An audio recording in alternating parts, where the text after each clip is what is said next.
Si vous avez regardé notre vidéo sur le stress, vous savez maintenant qu'il n'est ni bon ni mauvais, il fait partie de la vie et il n'est donc pas possible de l'éliminer.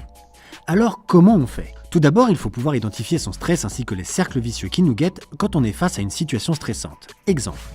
Marion doit faire une présentation devant sa classe. Naturellement, elle est stressée.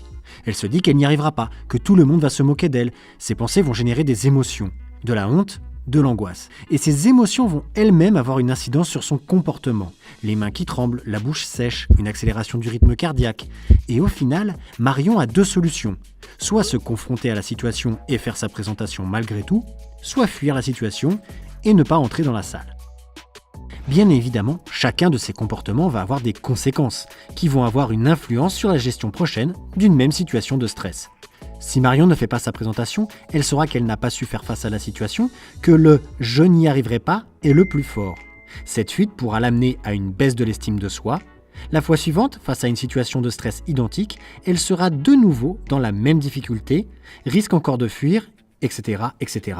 C'est ce que l'on appelle entrer dans un cercle vicieux. L'idée pour bien gérer le stress est donc de travailler soit sur ses pensées, soit sur ses émotions, soit sur ses comportements pour sortir du cercle vicieux. En se confrontant à la situation, Marion agit sur son comportement, ce qui lui permettra peut-être de modifier ses pensées par rapport à la situation. C'était pas si terrible, j'ai stressé pour rien, et de diminuer son stress si la situation se représente. Elle aurait pu aussi gérer son stress en s'entraînant à la relaxation.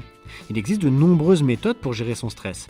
Toutes sont efficaces, mais pas pour toutes les situations ou pour toutes les personnes. Il n'existe pas de baguette magique, il faut essayer et voir ce qui nous convient en fonction des situations. La base d'une bonne gestion du stress, c'est déjà d'avoir une bonne hygiène de vie. Manger sainement, bien se reposer, avoir une activité physique adaptée. Et surtout, le maintien chaque jour d'activités plaisantes, pas nécessairement longues, qui sont autant de facteurs qui nous aideront à gérer notre stress. Attention, fumer, consommer de l'alcool, manger trop gras ou trop sucré, si cela peut calmer les anxiétés sur le moment, à long terme, cela ne sera pas efficace, car l'organisme s'épuisera et ne pourra plus faire face.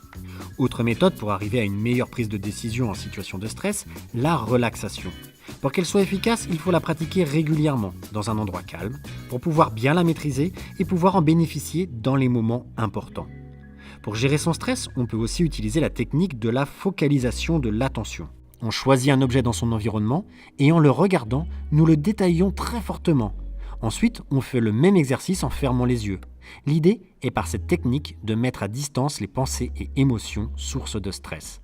Enfin, on peut essayer de travailler sur nos pensées pour relativiser une situation que nous interprétons comme stressante. Par exemple, si dans la rue, j'identifie un bruit derrière moi qui me fait penser que je suis suivi par quelqu'un de malveillant, je peux aussi essayer de trouver une autre explication. Par exemple, me dire que ce sont des copains qui me suivent et essayer de m'amuser de la situation.